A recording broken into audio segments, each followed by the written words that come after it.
Hi friends, welcome back to my channel and this is nutritionist Dr. Kiran Mai. So ఈరోజు నేను మీతో ఒక important news ఒకటి share చేయాలనుకుంటున్నాను. అది ఏంటంటే రిగార్డింగ్ ప్రోటీన్ సప్లిమెంట్స్ అండి. సో రీసెంట్గా ఒక స్టడీ మన ఇండియాలోనే జరిగిందండి.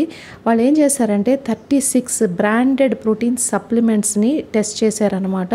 టెస్ట్ చేసిన తర్వాత దాంట్లో తేలింది ఏంటి అంటే చాలా ప్రోటీన్ సప్లిమెంట్స్లో toxic products like aflatoxins and also pesticide residues ఉన్నాయంట. అండ్ అంతేకాకుండా కొన్ని metals like cadmium and mercury ఇలాంటి మెటల్స్ కూడా ఉన్నాయంట. సో ఇలాంటి ప్రోటీన్ సప్లిమెంట్స్ మనము తీసుకుంటే ముఖ్యంగా ఎవరైతే మజిల్ బిల్డింగ్ మీద ఫోకస్ చేసేవాళ్ళు అండ్ వెయిట్ లాస్ కోసం అని చాలామంది ఈ protein supplements and protein powders తీసుకుంటున్నారండి. సో మనం ఇలాంటి ప్రోటీన్ పౌడర్స్ కంటిన్యూస్గా తీసుకోవడం వల్ల ఏమవుతుందంటే వీటిల్లో ఉన్న toxic metals and also toxic substances వల్ల it may lead to chronic renal failure. Sometimes ఏంటంటే లివర్ డ్యామేజ్ కూడా అవుతుందండి.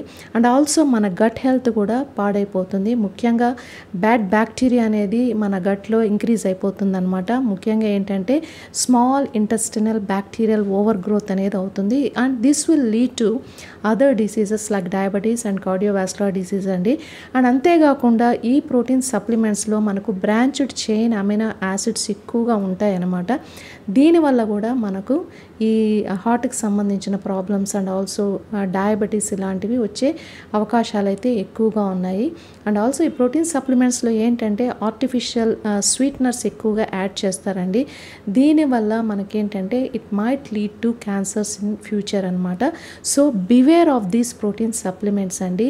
నా సజెషన్ ఏంటి అంటే avoid these protein supplements and మనకు నేచురల్ ఫుడ్ సోర్సెస్ లైక్ ముఖ్యంగా non vegetarian foods like chicken, mutton, liver, egg, fish, milk and milk products వీటిలన్నిటిలో కూడా మంచి ప్రోటీన్ అనేది ఉంటుంది, quality protein. And vegetarian sources కూడా ఉన్నాయండి. లైక్ మనం రోజు తినే కందిపప్పు, పెసరపప్పు, మినప్పప్పు and also legumes like rajma, chickpeas and సోయాబీన్స్లో రిచెస్ట్ సోర్స్ ఆఫ్ ప్రోటీన్ అండి. అండ్ ఆల్సో నట్స్ అండ్ సీడ్స్లో కూడా ప్రోటీన్ కంటెంట్ అయితే ఎక్కువగా ఉంటుంది. సో నా అడ్వైజ్ ఏంటంటే మన డైలీ డైట్లో ఈ ఫుడ్స్ని ఇంక్లూడ్ చేసుకోవడం వల్ల you can meet the recommended daily allowances of proteins. And ఎవరైనా ఎక్సర్సైజ్ చేసే వాళ్ళు కూడా మన డైలీ డైట్లో ఈ ప్రోటీన్ సోర్సెస్ని ఇంక్లూడ్ చేసుకోవడం వల్ల you can meet the requirements of our body అండి. So don't stress too much about this protein supplements అండి. మనకు ఫస్ట్ ఆరోగ్యంగా ఉంటేనే యూ కెన్ డూ ఎనీథింగ్. ఈ ఫిట్నెస్ కోసం అని ఈ స్ట్రెంగ్త్ ట్రైనింగ్ ఇవన్నీ చేయడం మంచిదే, but at the same time you have to be very cautious in the intake of protein supplements. Okay na friends, bye bye, take care.